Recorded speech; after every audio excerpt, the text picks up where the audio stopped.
The Shark Deck.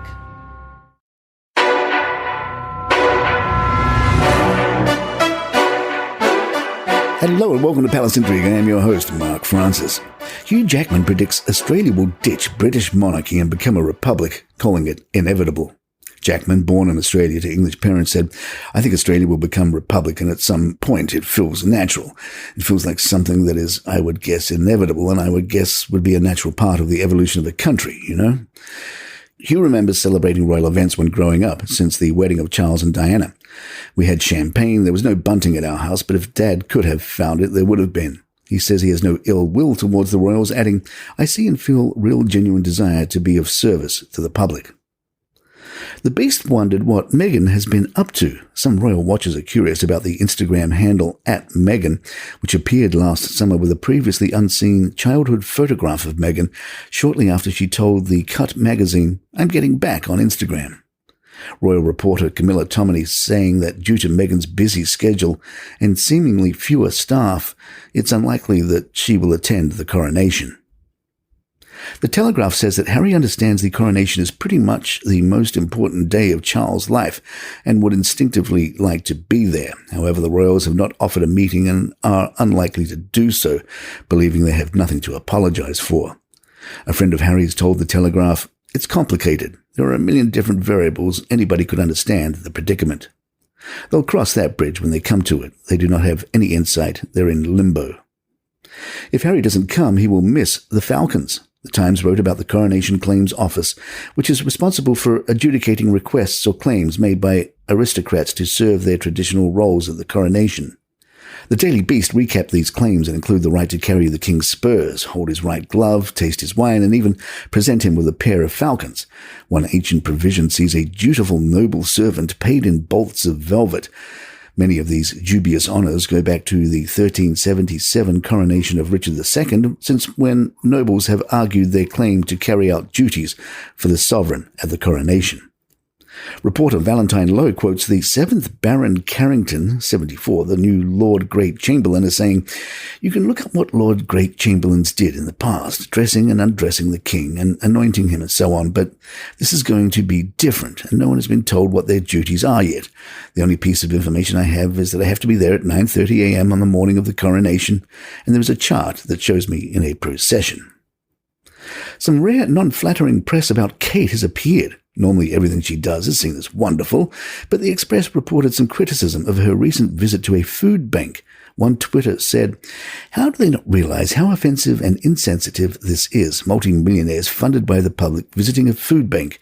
It's obscene." Another added, "Worth noting that while Kate and William brought an army of PR types, photographers, security, etc. to the Windsor Food Bank, they didn't actually bring any actual food." Graham Smith, the CEO of the anti-monarchy group Republic, told The National, "These visits are a little more than PR for the royals. They're aware of how bad their extravagant lifestyles look during a cost-of-living crisis. Now they want us to believe they're rolling up their sleeves for food bank charities. A brief trip around the corner from one of their palatial homes smacks of cynicism, not genuine concern." Palace Intrigue will be right back. Town & Country has some more details about the coronation. A range of musical styles and performers blend tradition, heritage and ceremony with new musical voices of today, reflecting the King's lifelong love and support of music and the arts. 12 newly commissioned pieces composed and performed by a diverse range of artists will feature alongside traditional works.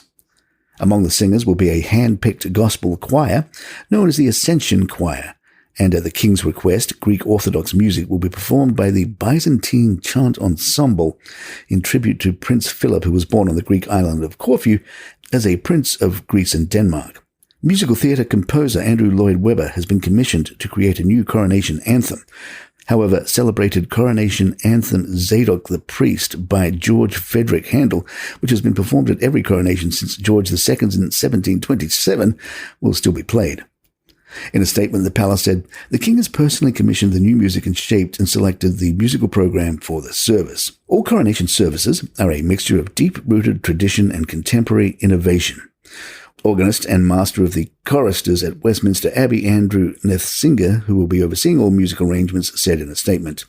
As was the case in the 4 20th century coronations, the choice of music reflects the cultural breadth of the age in which we live. It has been a privilege to collaborate with His Majesty in choosing fine musicians and accessible communicative music for this great occasion. The palace has not yet announced what time the coronation will start on May 6 or how long it will last for. Previous coronations, including Queen Elizabeth's, lasted for around 3 hours, but there has been much speculation that this one could be shorter. While Lionel Richie fans will be happy to hear he will be appearing, unfortunately both Adele and Ed Sheeran have turned down requests to play King Charles' coronation concert, claiming to be too busy to do so. A source involved with the project told the Mail on Sunday, the King has suggested a number of people he would like to perform, and Adele and Ed were on that list. He was very keen that they were part of the concert. There was a team set up to get the talent signed up, so they approached the two of them, but got replies saying that they were unavailable, which is a massive disappointment. They are titans of the showbiz industry and are quintessentially British, but also known across the globe. It's such a shame. Sheeran is playing in Texas the day before. Adele has nothing listed after her concert in Las Vegas on May 25th.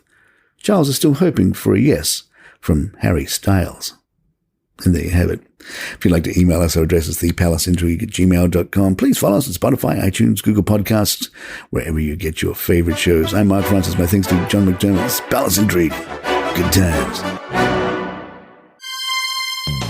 I'm Johnny Mac, host of Daily Comedy News. Do you like the little Letterman homage there on the music bed? Yeah, start your mornings with a quick 10-minute recap of late nights, not Dave, all late night, and the latest on Dave Chappelle, Chris Rock, John Mulaney, Tig Notaro, Eliza Schlesinger, Amy Schumer, Joe Rogan, Mark Maron, all your favorite comedians. It's Daily Comedy News. It's an easy way to start your morning, and I promise I'll keep it clean. Daily Comedy News, wherever you get your shows.